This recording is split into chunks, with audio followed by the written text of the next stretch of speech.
Why, hello there, Vicky. Have you given any consideration to my offer of moving in with you at all? I might be in good health now, but it's been 3 years since my husband passed away, and I think it's time you started giving my future some serious thought. Good evening, Tina. Regarding your offer of moving in with us, to be honest with you, we have enough on our plate right now without having an extra person living with us. I just don't think it's feasible for us, at least for the time being. I know you're my mother-in-law, and I'd love to help you out, but I'm sorry. Excuse me? James told me you quit your part-time job recently. If you're going to live with us, we did make it pretty clear you'd at least have to be working part-time. You remember we discussed this before, right? Why should I have to work to be allowed to live with my son and his wife? And really, this is rich. You don't have a job and are living entirely on James' dime yourself. So surely you're not in a position to be telling me to look for a job. Huh? What? I can assure you, I most definitely do have a job. Fine. So you have some crummy little part-time job at a convenience store. Wow. Amazing. Do you want a medal? Where are you getting your info from? I work full-time and not at a convenience store. Anyway, the only reason I quit my job in the first place was so I could live with you two. Huh? What? Keeping my job would have been difficult after I moved in with you. The commute from your house would have taken me a whole hour on the train, which left me with no choice but to quit. Couldn't you have them transfer you to another branch or something? I'm sure quitting wasn't the only option. Stop answering me back and let me move in with you. We already decided on this, you insolent little upstart. I get that having 3 of us cooped up in your little apartment would probably be difficult, which is why you need to move into a fully detached house immediately. Either that, or find a bigger apartment. The bottom line is, it's time for you and my son to move somewhere bigger to accommodate me. What the hell? Quit making our decisions for us. You have no right to do this. In terms of space, at the very least, we'll be needing a big, roomy living area, a nice, spacious kitchen, 2 bedrooms, 2 bathrooms, I'll need my own private one, and a garden for me to relax in. Whoa! Slow down. We never even agreed to have you live with us in the first place. You do know that, right? I will not be answered back to, Missy. I suggest you get house hunting this instant if you know what's good for you. Don't worry, I'll be thoroughly hashing this out with my son. He's a good boy, so he's sure to have my side. Excellent, that settles it. Start packing your things together in preparation for the move, dear. You don't get to decide this.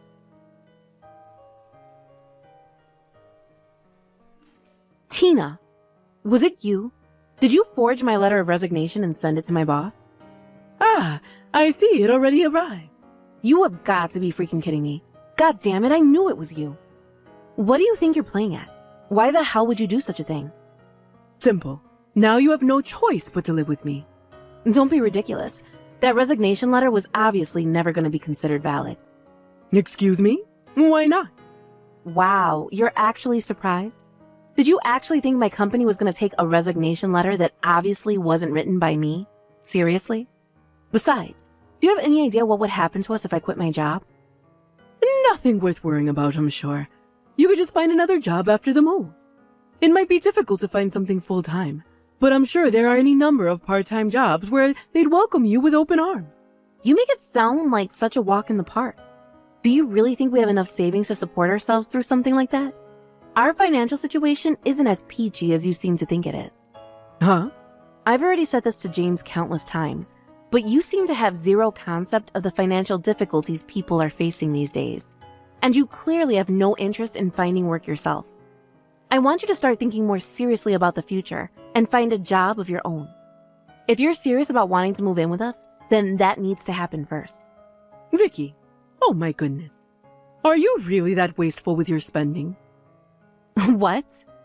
You should be able to get by comfortably just on James' salary alone. The fact that you're still struggling even though you work a full-time job yourself, on top of James' sizable pay packet, can only mean one thing. You're blowing all the money on frivolous crap. Wait, what? What makes you think we could get by on James's salary alone? Do you actually know how much he makes?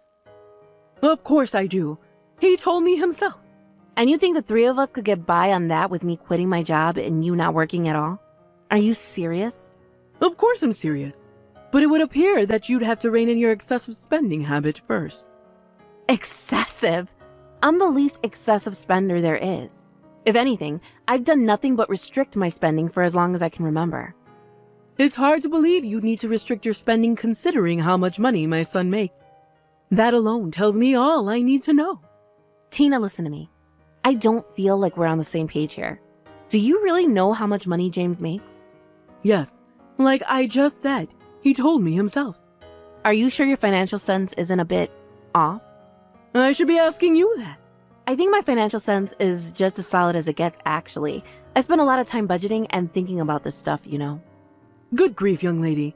You're impossible. You're so devoid of anything resembling common sense. I may as well be talking to a plant pot. I'll be discussing this with James in person. Now that you mention it, he's been at your house a lot recently, hasn't he? Why, yes, he has. I've been letting him stay here. He hasn't been replying to my messages at all. Do you have any idea why that might be? Because I'm not letting him, obviously. Think about it. You've done nothing but pile doubt and negativity in our discussions about me moving in with the two of you. So I decided it was best not to let you keep sticking your nose in as we move things forward.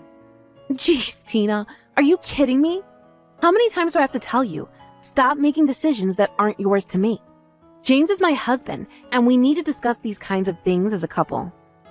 If I was to respect your opinion, we'd never get anywhere.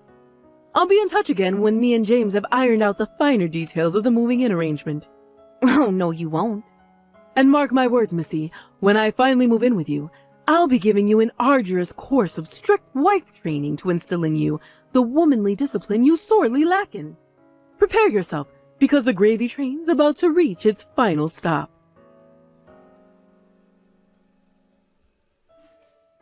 Hey, sis, it's been a while. It's now a good time? Oh, hey, Gavin. You're right, it's been ages. What's up? Well, as you know, I've been on work transfer in New York for a while now, but I thought I'd head back to town for a little surprise homecoming to see you again since it's been so long. Anyway, I tried getting into my house while I was in town. Oh, you did? Vicky, this might sound like a weird question. Did someone steal my house? Excuse me? What kind of question is that? I stopped by the house so I could check on and do some routine maintenance, stuff like clearing the weeds from the garden, cleaning the inside, and checking if any repairs needed doing. But when I got there, it kind of looked like someone else was living there. What? We have to call the cops. Right? That was my first thought too, but when I asked around some of the folk in town, they told me that the woman living there knocked on all the doors last week and introduced herself as the new neighbor. Apparently she's called Tina, and she claims to be the mother of a certain James? James is your husband, right? What the? I did think it was a little crazy, but I thought I should let you know what was going on before I called the cops, since you have one of the keys to the house. You have any idea what's going on here? God damn it. Give me a minute, okay? I need to check something. I'm sorry, Gavin. I let my guard down. What happened? The house key I left in the safe. It's gone. Me and James are the only people who know the code to that safe. So the only explanation I can think of is that he took it and let himself and his mom in. But why would he do something like that without telling you? Listen, you don't know about any of this, but his mom has been obsessed with the idea of moving in with us lately. She's like a woman possessed. When I told her she had to get a job so she could contribute to the household finances if she wanted to live with us, she quit the part-time job she'd had for years and insisted that when she moved in, there'd be no need for her to work anymore. What? But you're working full-time yourself now, right? It's been a while, but I remember when we last spoke, you guys were living from paycheck to paycheck and struggling to keep on top of the utilities and grocery bills, and your unemployed mother-in-law thinks she can just waltz into that situation, start living with you, without contributing anything. I did try and explain that to her, but we constantly had our wires crossed because she didn't seem to understand the fundamental logic behind what I was saying. And James, despite being the only person who had the ability to put all this nonsense to bed in a heartbeat, has been staying exclusively at his mom's place and not responding to any of my messages lately. So here I am, stuck banging my head against a brick wall, trying to get through to his stubborn mother while not making a single inch of process in the whole thing. Huh, I see. So basically, your mom-in-law, for some inexplicable reason, became obsessed with the idea of living in my house. I completely ignored everything you said to her about why that wasn't going to be possible, and then used covert measures to catch you off guard and move in without your permission. Pretty convenient for her that I, the actual owner of the house, have been out of town for 3 years on a company transfer from the other side of the country, huh? Your husband does know it's mine, right? Which means I can only conclude they intentionally use my absence to their advantage. Yep. Bingo. I'm pretty sure everything you just said hit the nail on the head. Or at the very least, James does know the house belongs to you. Whether he told his mom that or not remains to be seen. But the bottom line is, it does sound like they're both living there now. I'm so sorry, Gavin. I let you down. I had no idea my unhinged mother-in-law would set her sights on your house like this. It's not your fault, Dick. Don't sweat it. But what do you think I should do about it? Where are you right now? At my buddy's place. He's happy to let me stay here until we get whatever this crap is resolved. But don't worry about me. Got it. I'll try messaging Tina again. Depending on how she responds, we may be forced to take extreme measures. Tina, I heard you already moved house. Where did you end up going exactly? Oh, Vicky. Good timing. I was just about to message you. Is it fair to assume James is living with you at your new place? Yes. You're far too lacking in common sense, and we're being far too stubborn for there to be any use in talking to you. So I decided to teach you a little lesson before we all moved in together. Oh, that's funny. I don't seem to remember anything that would warrant me needing to be taught any lessons. Gah. Here we go again. Quit playing dumb. If you insist on persisting with this selfish insolence, me and my son will be forced to consider divorce. I suggest you tread very carefully if you value your marriage to James, young lady. I don't remember doing anything that would warrant being divorced. Stop answering me back. Gah. You think you're so clever, don't you? If not for my son, you wouldn't even have a roof over your head, food on the table, or clothes on your back. Don't bite the hand that feeds you, missy, or it'll be the last thing you ever do. Ah, I see. So you think he's the one providing for me? Why, yes, of course. If you won't show your husband and his $7,000 per month salary the respect he deserves, he doesn't need you in his life. Wait, what? $7,000 a month? If you don't like the thought of him washing his hands of you, then I suggest you apologize to me and let me live with you. Of course, I'll let you tell you where the new house is after that. If you get on your knees, apologize and let me live with you, I'll tell you where our new house is. Oh man, you're even more detached from reality than I thought. Wait, did you just tell me to get down on my knees and apologize over text message? What do you want, a picture? Yep, a picture will do just fine. I'll even give you the time to clean the floor beforehand so you don't get dirty. Aren't I kind? That one's gonna have to be a no. What? You dare to defy me? But why? Because I have no reason to do that. Vicky, you really are the most stubborn person I've ever met. Do you want my son to divorce you? I mean it. He'll do it. Yes, actually, I do. I've had enough of this crap. What? Sure thing. Divorce with my $700 a month salary husband is A-okay with me. Excuse me? $700? Yes. That's how much James brings home every month. $700. He does only work part-time at a convenience store after all. Wait a second. What in God's name are you talking about? James's salary is $7,000 a month. Where did you hear that? James told me himself. When I asked him how much he makes, he made a 7 with his finger. So basically, he never actually verbalized this $7,000 figure you seem to be obsessed with. Huh?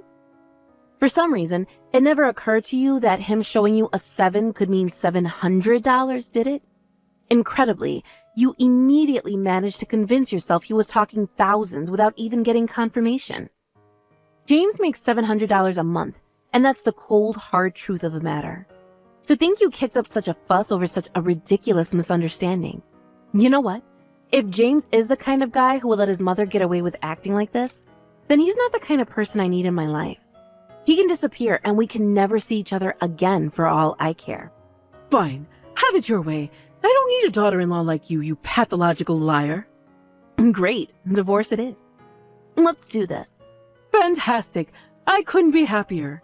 Now, without you getting in our way, my dream can finally become a reality. This means me and James get to live in the fully detached, 3-bedroom house with a 1-acre back garden and swimming pool he bought without any of your unwanted meddling. Unfortunately for you, it doesn't mean that at all. You'll be returning that house to its rightful owner. Huh? Return it? To its rightful owner?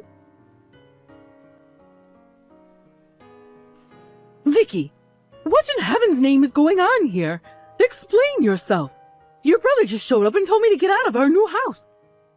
He finally arrived then. So you do know about this then? What's going on? What's going on? Is you and James are living in my brother's house without permission. Excuse me? My brother Gavin always dreamed of owning his own home from a young age. He was so committed that he worked super hard to save up the money with a bunch of part-time jobs, starting when he was 16 in high school. 10 years later, he finally realized his dream of buying a house as a single 26-year-old guy. Pretty impressive, right? Anyway, to cut a long story short, that's the house you and James are currently living in illegally. What? What are you talking about? However, in a stroke of unfortunate timing, Gavin's workplace put him on a 3-year work transfer to a company HQ in New York a week after he bought it, so he never actually got the chance to move in. He left me with a spare key so I could check in on the place every now and then while he was away. But it would appear James took it from the safe behind my back. What the? I have no idea what James told you, but the real owner of that house is my brother. When he came back home to carry out his routine maintenance of clearing the weeds out in the garden, cleaning the place up, and checking for repairs, he realized someone was living there. Obviously, he was going to tell you to get the hell out, given you're a complete stranger to him and are living in his house illegally. Oh my God. What the hell am I supposed to do now? How about you just get the hell out like my brother told you to? There's no way you can worm your way out of this one, and we'll be forced to take extreme measures if you do anything stupid like try to hole yourself up in there. So it's obvious your only solution is to get out and find somewhere else to stay. No, wait. You have to tell your brother. You have to tell him to give this house to me and James. What? You're my husband's wife, which makes me your mother-in-law, which means you have a sworn duty to do exactly as I tell you at all times, with no questions asked. Hey Tina, the Stone Age called. It wants its worldview back. Anyway, none of what you're saying makes any sense. Me and James aren't even married anymore. What? I just got done handing them in. The divorce papers, that is. You did what? But James didn't even sign them. Oh, how little you know. Actually, he signed them ages ago. What are you talking about? He quit his company half a year ago without saying a word to me about it. Huh? This is the first I've heard of it. I was annoyed with him, but at the same time, I knew he could hardly just walk in and get his job back. So I had no choice but to find full-time work myself to keep us afloat with the bills in the meantime. There was no way I was going to let him sit around on the sofa eating potato chips all day. So I told him to find a part-time work while looking for something with more hours. But a whole month later, and he still hadn't shown any sign of seriously looking for full-time work. He did get a part-time job at a convenience store, and he did occasionally find day labor jobs here and there. But other than that, he spent all his time at home playing his stupid mobile games and eating junk food. I knew we couldn't go on like that. So I told him if he hadn't found another full-time job within the next 5 months, we were getting a divorce, and made him sign a set of divorce papers in case the day came when I had to hand them in. His time ran out, so I divorced him. Pretty simple, really. Do you understand now? Oh my God. Does that mean the $700 a month you were talking about? Does that mean that's his actual salary? Why not ask him yourself? And try getting him to say the answer this time? Me and James are strangers now, so it's not my place to be discussing his finances with you. Oh, Oh, and one more thing. My brother called the cops on you. the cops! Obviously, you're living in a complete stranger's house without permission. Do I really have to tell you that's against the law? Hurry up and get out of my brother's house, you deranged weirdo. I have nothing more to say to you. Vicky, no! Please, I'm begging you. Goodbye. Hey, sis. How are things going on your end? Great. My new apartment is ready to be moved into. Now all I gotta do is pack my things. I see. Nice. What are you gonna do about your house? It's kind of sad such a huge damper got put on things before you even got the chance to move in. Right? Look, that's what I messaged you to talk about, actually. Turns out I had a little unforeseen stroke of luck. The price of land in the area shot up recently, so Luckily, I was able to sell it for pretty much the same price as I bought it for. Wow, really? That's great. I got my compensation, or rather my inconvenience money from an unwelcome guest. So once my placement in New York is over, I'm gonna find something even better. I see. I'm so relieved you didn't suffer any losses as a result of this whole thing. No kidding. Look, it's gonna be a fresh start for you too, right sis? I'm so excited to see how things turn out for you. Good luck. Thanks. Alright, well, I'll catch you later. Hey, tell you what, how about we hang out together at your new place once things calm down for me at work? I can't promise when that'll be, but let's make it happen. That sounds great. Let's do it. See you later. Tina and James got taken away in the back of a cop car after my last message. Then, they were taken to Tina's uncle's place out in the countryside after calling him from the police station in a desperate panic. Needless to say, he wasn't pleased about having to drive 6 hours to bail his niece out of a jail cell. Apparently, James lied to his mom about having just bought a new house. Between that and the whole issue with the mistaking of $700 for $7,000, relations between mother and son disintegrated, and they began fighting every single day. Their uncle, who they were now living with, was already furious about having them to bail them out and put up at his house. A former kickboxer, he roundhouse kicked James across the room in a rage before ordering the two of them to find jobs ASAP on threat of being kicked out and made homeless. With the disappearance of the terrible two from my life, peace and harmony was restored to my existence. And not only that, but the company I've been working for offered me a proper long-term contract, replete with tons of added employment benefits, which meant I was able to kickstart my new life from a place of safety and security. Woohoo! And by the way, my ex-mother-in-law showed up and kicked the front door down on my brother's old house one day, 3 months after he sold it. Needless to say, she was charged a hefty sum in damages by the landlord and taken away in the back of a cop car. Again.